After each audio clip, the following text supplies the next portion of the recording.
Welcome to StaalX Construction Steel Podcast.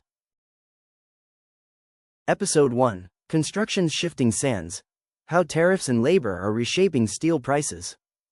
Welcome to the deep dive. We're here to cut through the noise, sift through the latest industry reports and research, and really give you the essential knowledge you need. Today, we're diving deep into the world of construction. It's just a massive industry, right? Underpins so much of the economy. And understanding its core costs, especially now, is just vital for seeing the bigger economic picture. So our mission today, we're going to unpack the critical input costs shaping the market.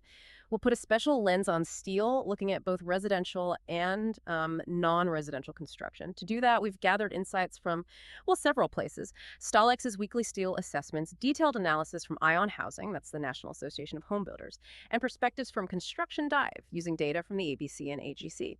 The goal here is simple. Pull out the most important nuggets, cut through the jargon, and reveal what really matters for where the construction market might be heading. Okay, let's unpack this.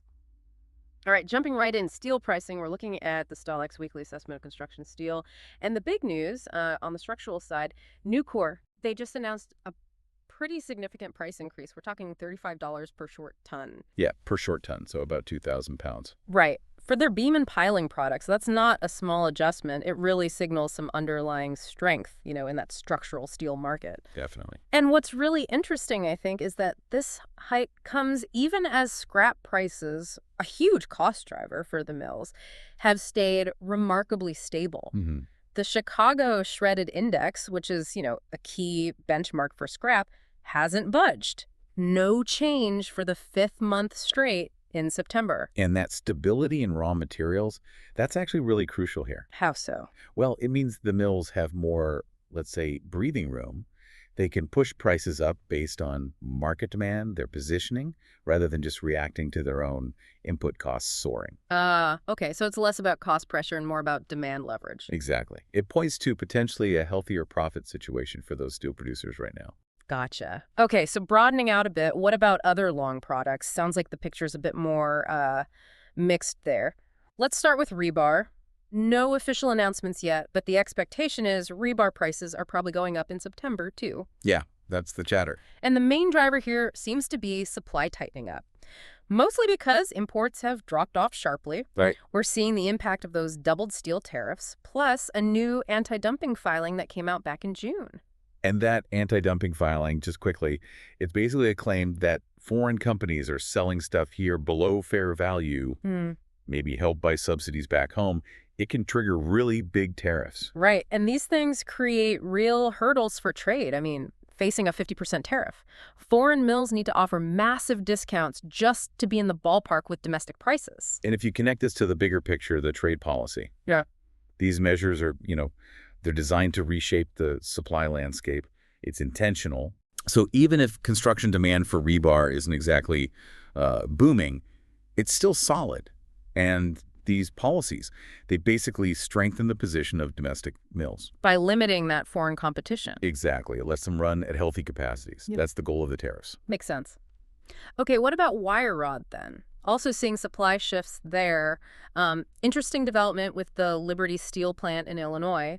Despite some past financial issues, they've resumed production. They're fulfilling orders now. Which is helping fill that gap left by fewer imports, right? Yeah, definitely helping. I mean, look at Canada.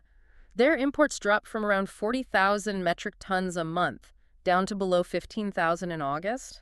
That's a big drop. A huge drop. And the thinking is most of the imports still coming in are probably higher grade stuff now, cold heading, electrode qualities, not your standard construction wire rod. And this just shows, different parts of the steel market don't always move together. Beams are up because of general market strength.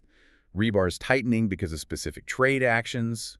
Wire rod, it's reacting to domestic production coming back online and a change in the kind of imports we're seeing. So it's this complex mix of supply-demand policy. Exactly. A dynamic interplay.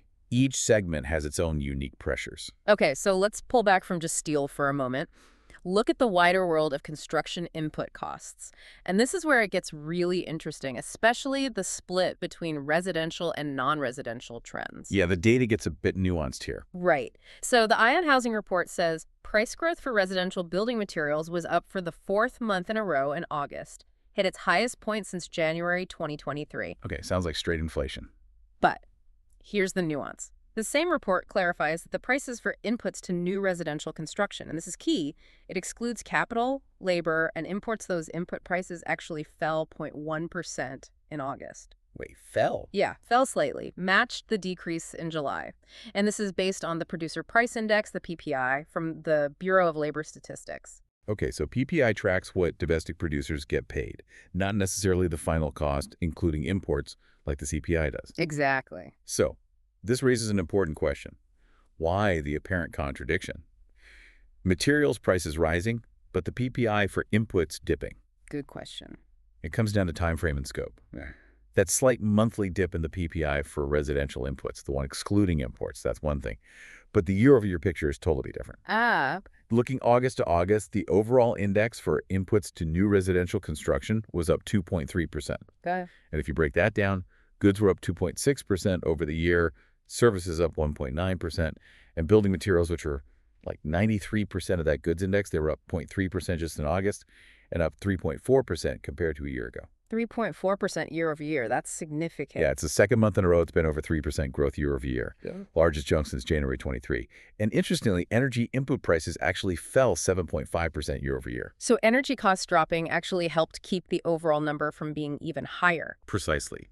It tempered some of the other increases. Now, the BLS also has this new experimental data, right, that tries to incorporate import prices into the mix for construction inputs. Yes, which gives a more complete view. And it shows that domestically produced goods still carry most of the weight, something like 90% of the index for new construction. That's a huge share. So the latest data we have for that from June 2025 shows domestic goods prices are still rising faster than imported goods used in construction. Okay. Year over year, domestic goods index up 2.3%, but the prices for imported goods, they actually fell 1.1% over that same time. Oh, interesting. And service prices also rose more than goods over the past year, up 3.0%.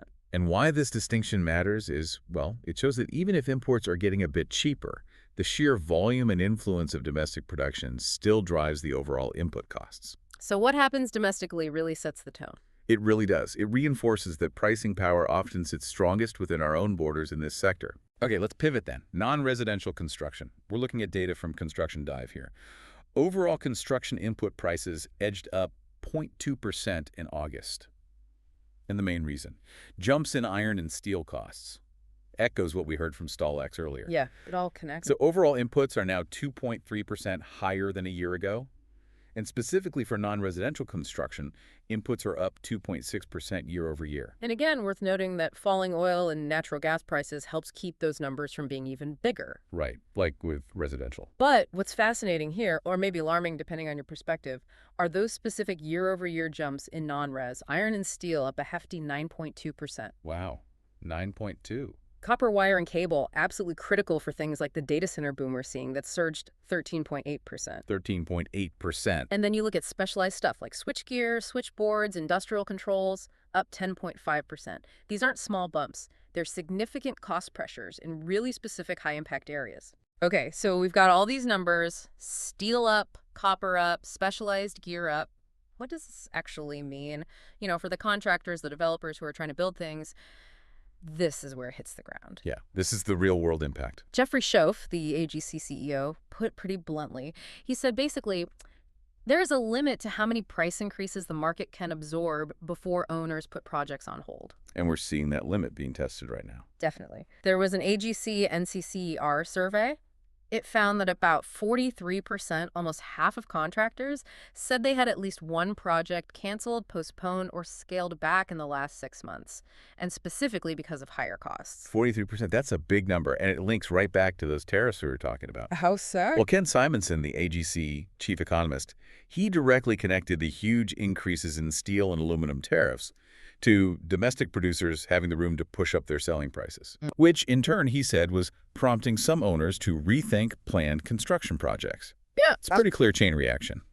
Policy impacts prices, prices impact projects. So how are contractors coping? I mean, what can they even do? The survey showed some strategies. 2 out of 5 said they marked up their own prices to pass costs along. A lot tried ordering materials earlier, trying to lock in prices. Smart, if you can manage the cash flow and storage. Right. And at 16% just had to absorb the higher costs themselves or maybe negotiate some cost-sharing deals.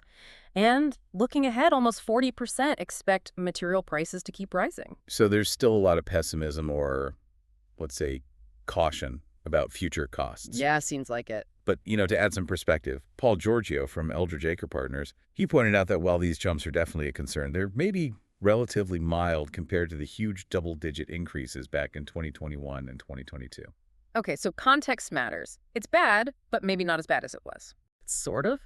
And he also noted that overall demand right now isn't quite as high as it was then, which means contractors are really competitive. They're bidding aggressively to win the work that is out there.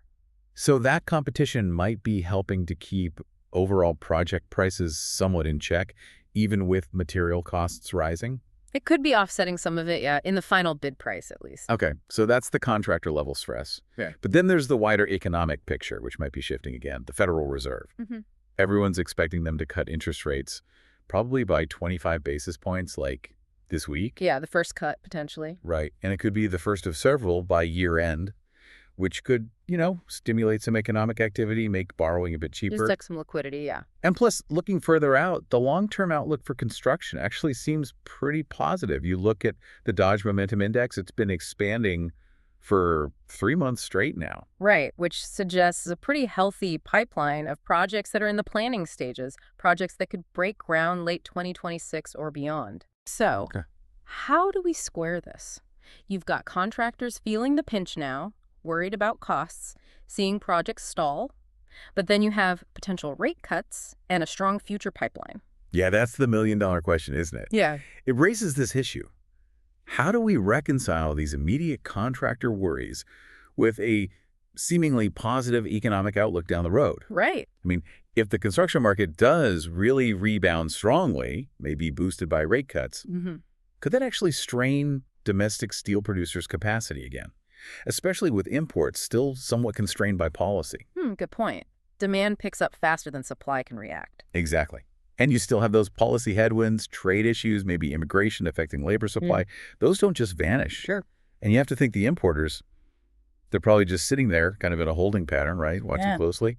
If domestic prices keep climbing, does that create enough of a gap for them to jump back in more competitively, even with tariffs? So it's this really complex, constantly shifting balance. It really is. It's an evolving interplay of all these different forces. Well, this has been a really insightful deep dive. We've definitely unpacked a lot here about the forces shaping construction costs, especially steel. It's clear it's this intricate dance, isn't it, between specific material costs like steel and copper, these broader economic currents like interest rates, and then the direct impact of policies like tariffs. Absolutely. The pictures is definitely nuanced, some costs shooting up, others like energy moderating things a bit, and always that underlying tension, supply, demand, global trade.